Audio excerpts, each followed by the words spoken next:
Y ahora sí ya, entonces decíamos, esas dos teorías eran, tanto la teoría de Piaget como la de Vygotsky, están enmarcadas dentro de esa escuela de la psicología. Ya. Piaget, ¿qué nos dice? En la teoría, Piaget nos enseña algunas cosas. La primera nos ayuda a los educadores a entender cómo el niño interpreta el mundo.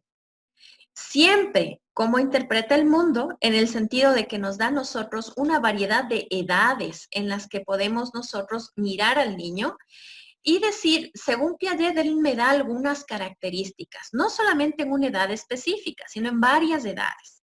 De hecho, a lo largo de toda la vida del ser humano. La otra, los niños se comportan como pequeños científicos, tratando de interpretar el mundo que les rodea.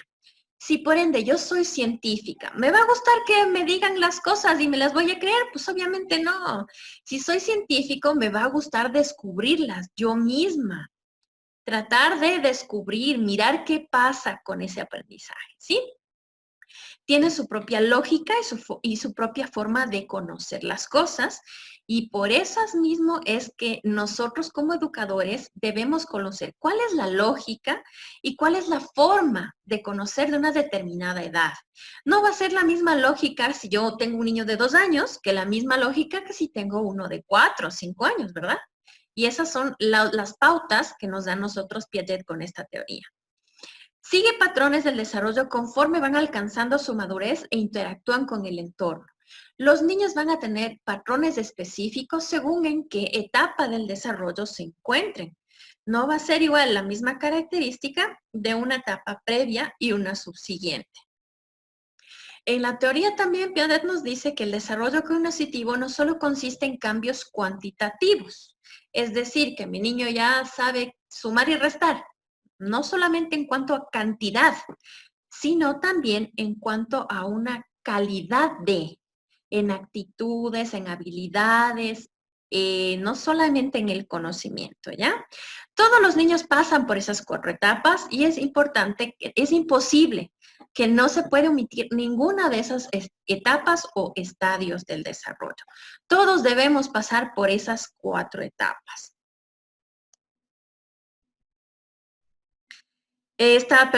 Antes de pasar a la próxima diapositiva, estas transformaciones de cómo organiza el conocimiento nuestro niño, van siendo así como yo estoy organizando, por ejemplo, el escritorio de mi computadora.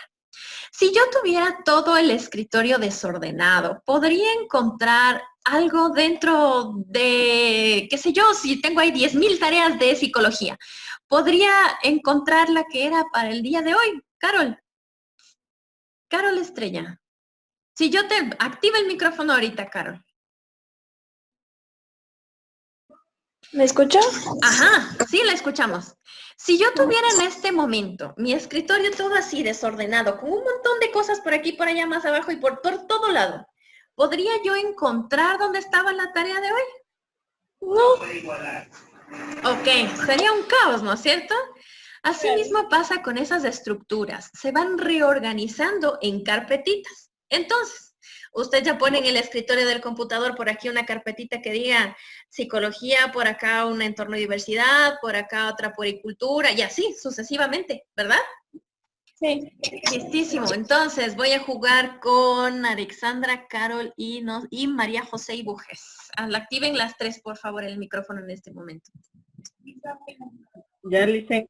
Listísimo, entonces, organizamos las cosas por carpetas, habíamos dicho. Si no me dicen la siguiente hasta contar 3, pues entonces pierden y les toca pagar penitencia. A ver, vamos a jugar. Esto es así, creando categorías, ¿ya? Entonces, les voy a decir a las 3. Por favor, primero comienza Alexandra, luego Karel y luego María José, ¿listo? Entonces, cosas que están en la cocina. Por ejemplo, la refrigeradora. Alexandra. Una leche, un queso. Ya, listo. No, una sola cosita, una sola cosa. Alexandra, Carol. Microondas. María José. El gas. Siga, Alexandra, siga. Licuadora. Carol. La arrocera. María José. Sanduchera. Alexandra. Batidora. Carol. Cafetera. María José. Utensilios de cocina. Utensilios de Plato. cocina. ¿Cómo? Platos. ¿La laptop está en la cocina? Platos, dice. Ah, los platos. Ok. Ahora, otra organización dentro de ejemplo. Cosas que se encuentran en la cocina y sirven para hacer pasteles. Alexandra. Molde. Carol. Batidora. María José. La levadura. Alexandra. Levadura. Huevos. Carol. Vainilla. María José. Harina. Alexandra. Leche. Carol. Mantequilla. María José. Azúcar. Ok. ¿Vieron cómo se nos fue complicando un poquito? Por favor, apaguen el micrófono otra vez, ¿ya? Así es como vamos a ir complejizando la organización del pensamiento. Primero dijimos cosas en general. Entonces yo dije, bueno, cosas que están en la cocina, bueno, eso es general, es una categoría un poquito más general. Y específica, cosas que están en la cocina y sirven para algo específico, ¿ya? Así se va a ir diversificando y complejizando el pensamiento infantil. Estos son los estadios del desarrollo según Piaget y ya algo de esto habíamos hablado en la nivelación, ¿verdad? Entonces, por ejemplo, en la etapa sensoriomotora es la etapa que nos va a atañar en este semestre específico nuestro estudio, la etapa preoperacional, de operaciones concretas y de operaciones formales.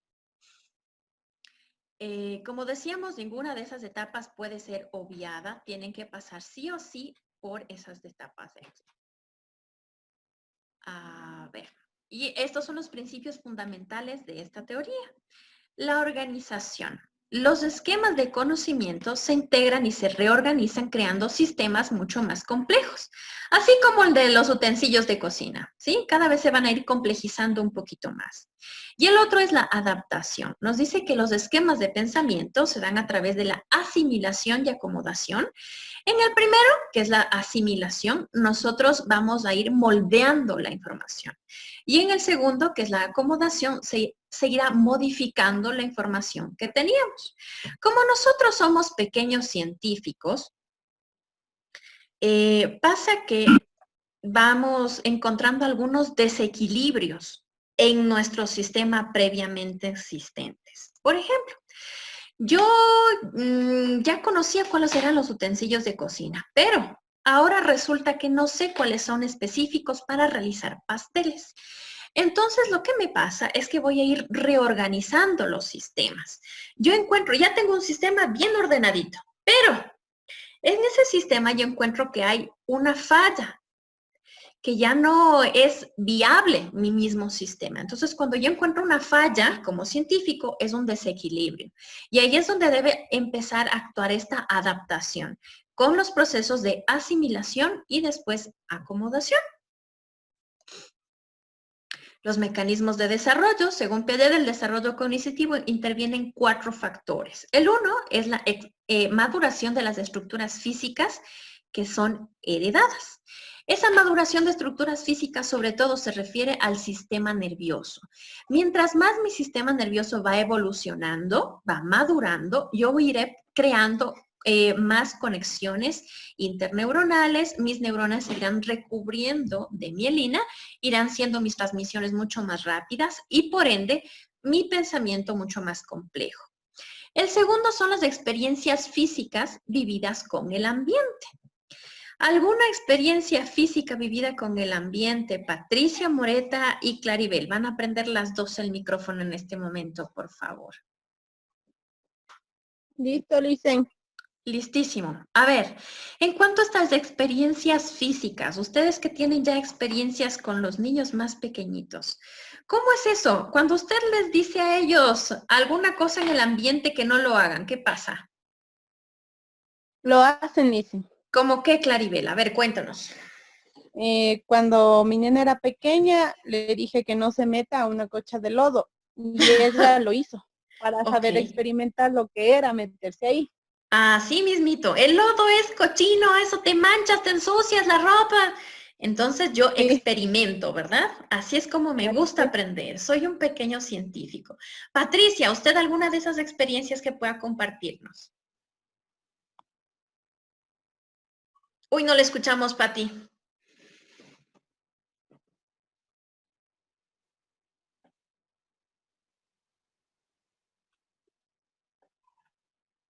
Oh, bueno, será en otra ocasión, Pati, no le escuchamos nada. Bueno, sigamos, ¿ok? Muchas gracias, Cadeliver, por compartir. Silencien los micrófonos. ¿Saben qué pasó? Cuando yo era pequeñita, mi mamá me decía siempre en los interruptores, Alejandra, no metas el dedo, te vas a electrocutar, no metas el dedo, te vas a electrocutar. Y yo decía, ¿qué será eso de electrocutarse, no? Pues es como una palabra muy técnica, eso de electrocutar, te vas a electrocutar. Un niño de 3 años que sabe de electrocuciones. Entonces yo decía, bueno, me dijo que no meta el dedo, porque el dedo capaz que se electrocuta. ¿Qué tal si meto la lengua? Yo metí la lengua. La lengua también se electrocuta, guaguas. Ok, sigamos. La otra es la transmisión social de información y conocimientos. Si nosotros no estuviéramos en contacto con otros seres humanos, sería bastante complicado el aprendizaje. Y por último, el último mecanismo es el equilibrio. Este equilibrio es la forma en que nosotros conservamos la organización y la estabilidad de nuestro entorno. Además, a través de ese proceso, el ser humano alcanza un nivel superior en el funcionamiento mental. Cada vez nosotros vamos a ir encontrando desequilibrios, por lo tanto, hacemos otra vez asimilación, acomodación y llegamos a un nuevo equilibrio. Y así nos pasa todo el tiempo. Las etapas, según el desarrollo de Piaget, que ya igual algo habíamos hablado acerca de esto, la sensoriomotora, primera etapa, desde el nacimiento hasta los 2 años. Aquí nuestros niños aprenden esquemas de conducta propositiva y de la permanencia de los objetos. Propositiva, por ejemplo, ¿cómo? Yo propongo la acción y miro qué es lo que pasa. Entonces, por ejemplo, yo cuando soy pequeñita propongo una acción. Yo quiero ver qué pasa si yo boto el sonajero en el piso. Quiero ver qué pasa. Eso es proponer acciones. Y la otra es que yo aprendo la permanencia de los objetos. En cuanto a que, por ejemplo, hemos hecho en esta etapa un experimento de poner el objeto, taparlo con un pañuelo y mirar si el niño descubre que el objeto sigue ahí, aunque no lo pueda mirar. A las acciones intencionales y placenteras que mi niño realiza en este periodo y las repite una y otra vez, las vamos a conocer como reacciones circulares. Cuando yo alguna vez pregunté a mis alumnos que querían más o menos qué entendían ellos como reacciones circulares y qué se imaginaban cuando yo decía reacciones circulares, Shayana, por favor, prende el micrófono y cuando yo digo reacciones circulares de los niños, ¿qué le viene a usted a la cabecita? ¿Qué se imagina que puede ser?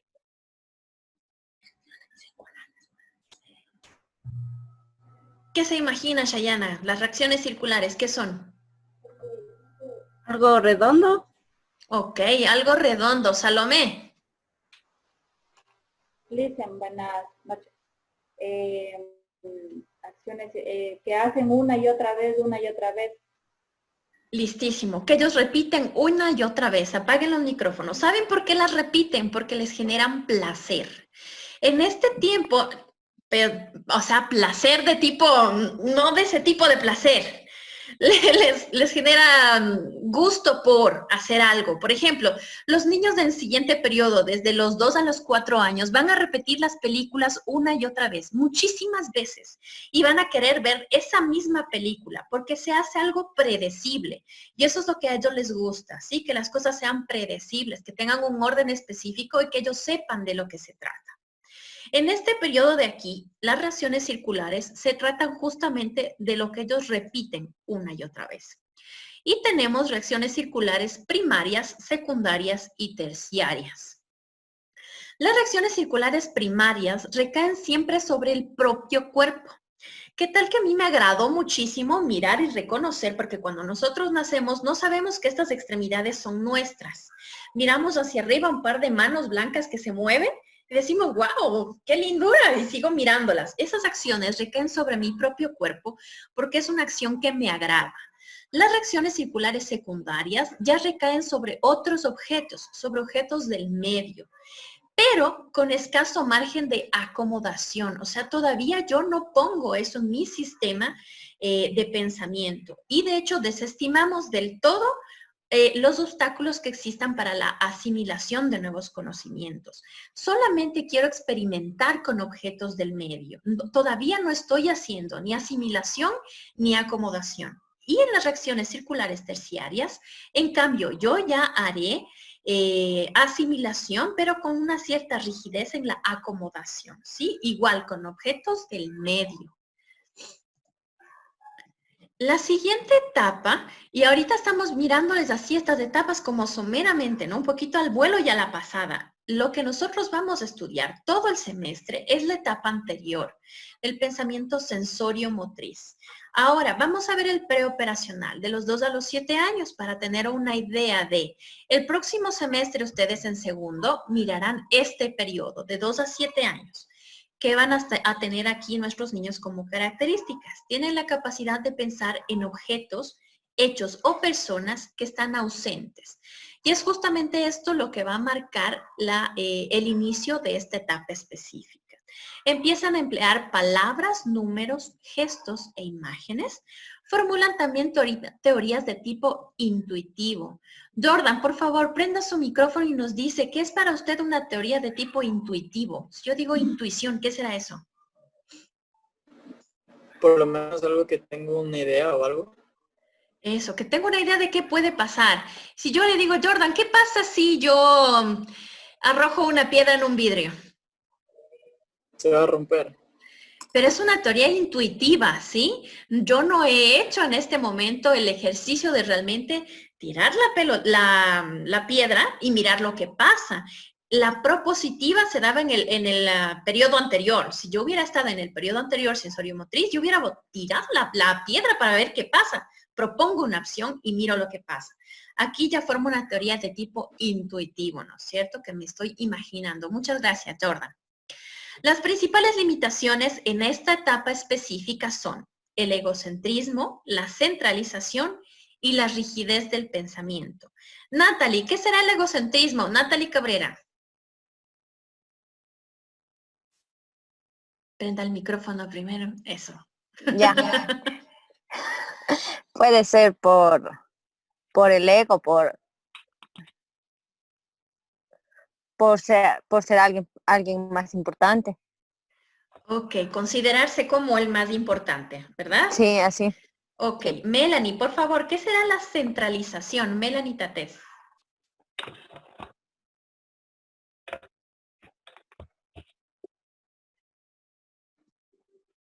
Es centrarse en uno mismo. Ajá, puede ser. Listo. Y por último, rigidez del pensamiento. Carla. ¿Qué será esto de la rigidez del pensamiento? Algo de pensar, no sé. ¿Que se le hace difícil pensar? No, o sea, como que algo del pensamiento más o menos. ¿Cómo qué? No sé. Una característica específica del pensamiento. Listo, tiene razón en eso.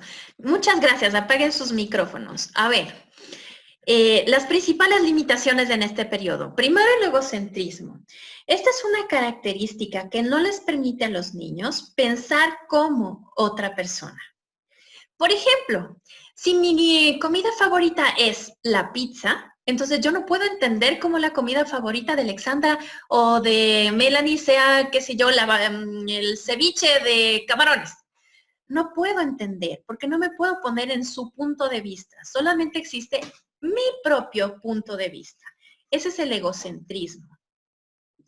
La centralización, en cambio, es el estar centrado en una sola tarea a la misma vez. Es por eso que cuando estamos en la escuelita les decimos a los padres de familia, por favor, los niños no pueden comer mirando la televisión.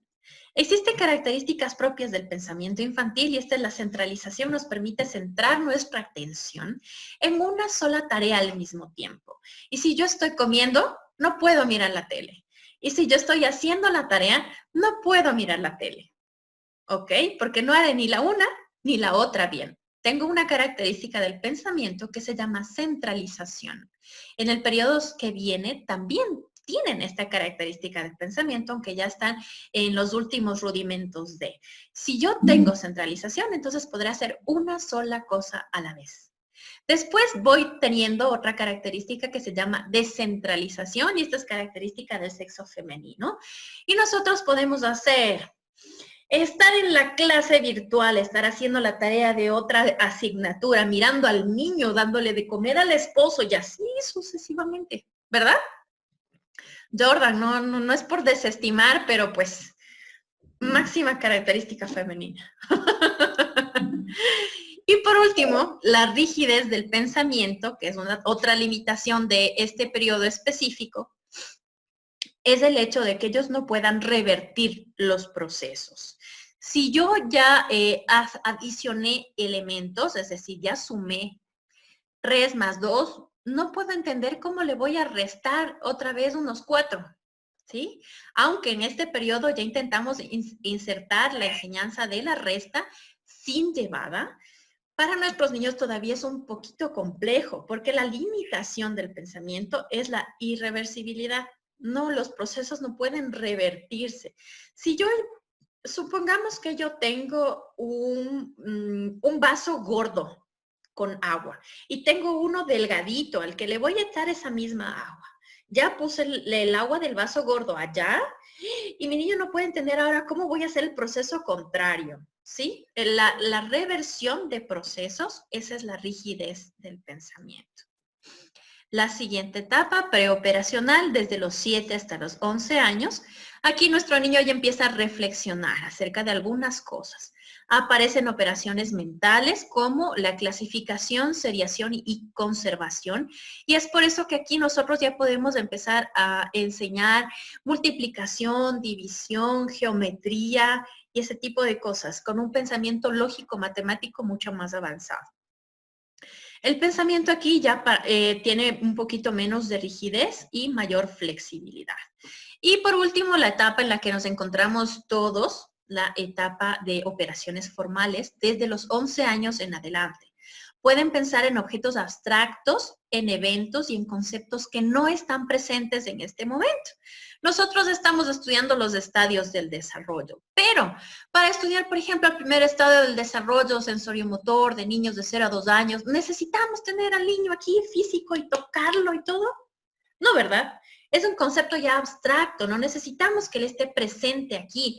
Es bien cierto que algunas prácticas ustedes tendrán que hacerlas con los niños específicamente, pero no necesitamos que él esté aquí en físico como para poderlas hacer. Otra, pueden reflexionar sobre sus propios procesos de pensamiento. Y cuando veamos ya un poquito más detallado el desarrollo del lenguaje, vamos a ver cómo evoluciona el lenguaje y aquí en la reflexión de pensamientos en la última etapa, según el estadio de Piaget, hace que nosotros podamos tener esa vocecita de Pepito Grillo aquí en la cabeza, esa voz que nosotros decimos es la voz de nuestra conciencia, esa, que nos permite reflexionar acerca de los pensamientos. ¿Por qué miramos nosotros Piaget? Porque hay algunas contribuciones que él nos hace a nosotros como educadores. Nos ofrece una descripción del pensamiento infantil en varias edades, que es bastante conveniente. Podemos saber cómo son las características desde los más pequeñitos hasta los más grandes. Conserva las suposiciones básicas de que el desarrollo es cualitativo y además es gradual, paso a paso. El niño debe de construir activamente su conocimiento y que los educadores debemos solamente, verán que digo solamente, enseñar al niño a aprender y que él pueda después aprender por su propia cuenta.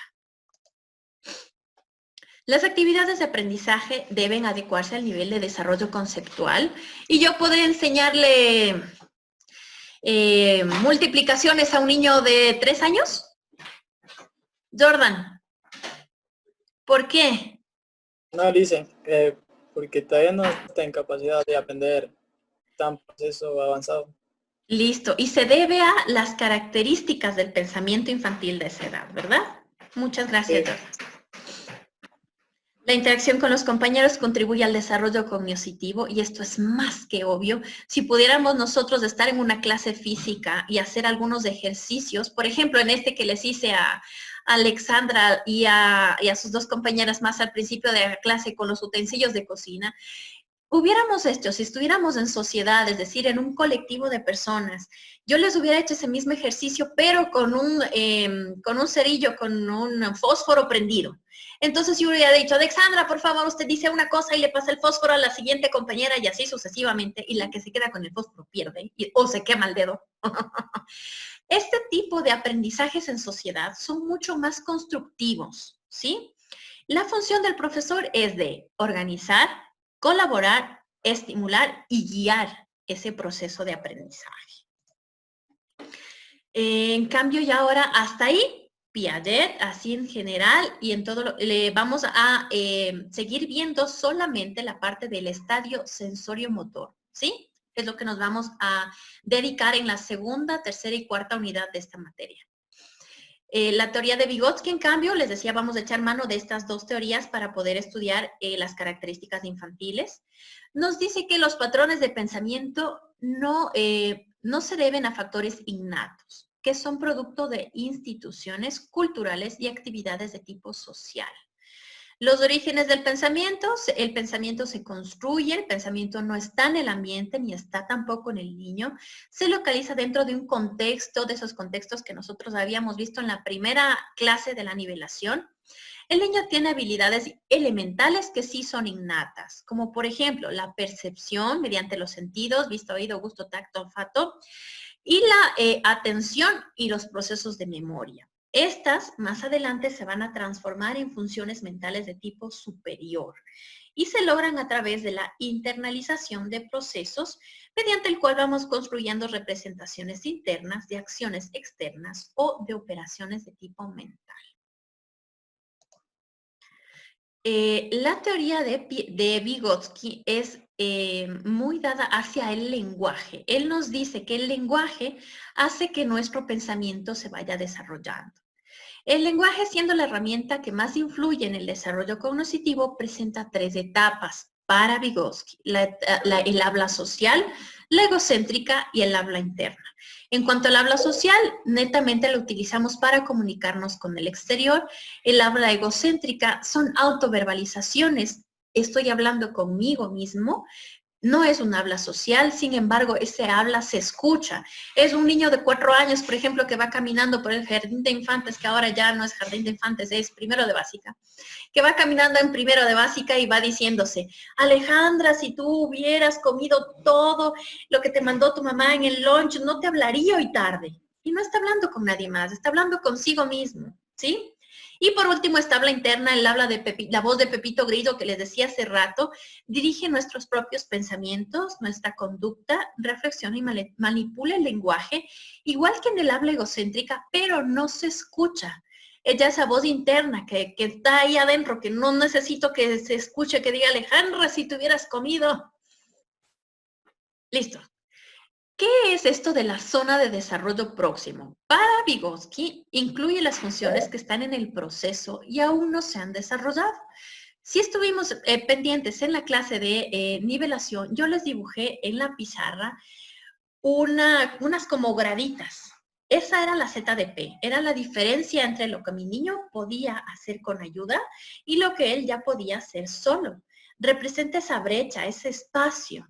Y le ayuda al niño a alcanzar un nivel superior del pensamiento. ¿Cuáles son las contribuciones, en cambio, de la teoría de Piaget? La contribución sobre todo es el habla privada en el desarrollo del conocimiento, orienta el pensamiento y la conducta. La importancia de la participación guiada, la selección, organización, soporte, vigilancia y adaptación y la guía de un adulto. La asistencia o soporte adulto, que es el andamiaje netamente, y la meta de este andamiaje es transferir la responsabilidad que el niño la asuma gradualmente.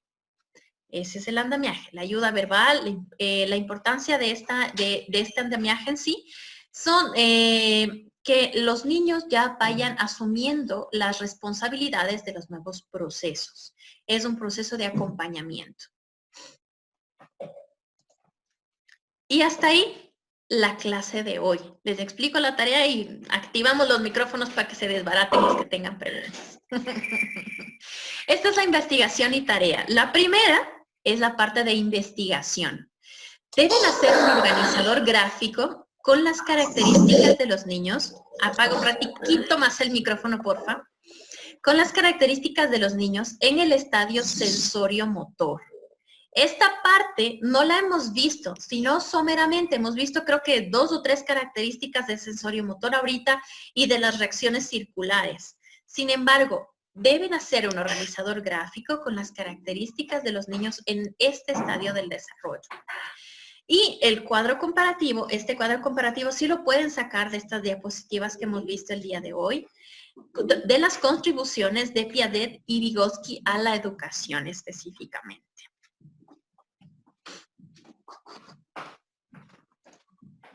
Y listísimo. Muchísimas gracias, chicos, por su atención.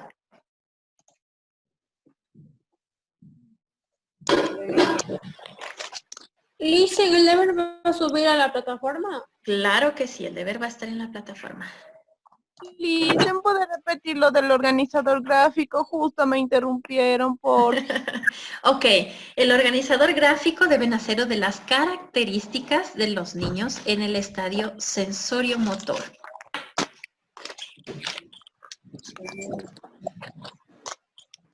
Si bien esas características sí hemos hablado un poquito el día de hoy, por ejemplo, dijimos que tenían las reacciones circulares y de tal, no las hemos detallado, ¿sí? Esa partecita les queda para investigación de esta semana, nos vemos igual el próximo martes, pero esa tarea debe estar subida antes de que ustedes vengan a clase. La otra parte, la del cuadro comparativo, dígame, Jordan. El organizador tenemos que hacerlo basándonos en investigación por internet. Así es. Esta parte es investigativa. Listo, gracias. Dicen, ¿qué era la mielina? La mielina era la sustancia que recubría el cuerpo de las neuronas. Cuando los niños nacen con las neuronas así como yo les decía en clase, yuchiticas, con las neuronas un poquito desnudas. Entonces, en el cuerpo neuronal se va a recubrir de una sustancia que se llama mielina. Esa sustancia hace que las transmisiones entre una neurona y otra neurona sean más rápidas. Si no tenemos eso, son más lentitas, y es por eso que las características infantiles son como, los bebés, ustedes han visto cómo es el pensamiento de un bebé, ¿no es cierto? Es un poco lento, un poco pausado, hay que ir despacio, ¿verdad? Sí. Ok. La mielina era esa sustancia. Ya, Liz, Ok. tenía esa dudita. ¿Alguna otra pregunta de la clase? Sí, Listen, estaba por hablar del cuadro comparativo.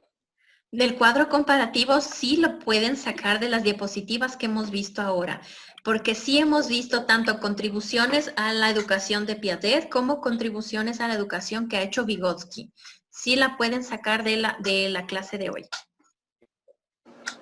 Ya listo, listo.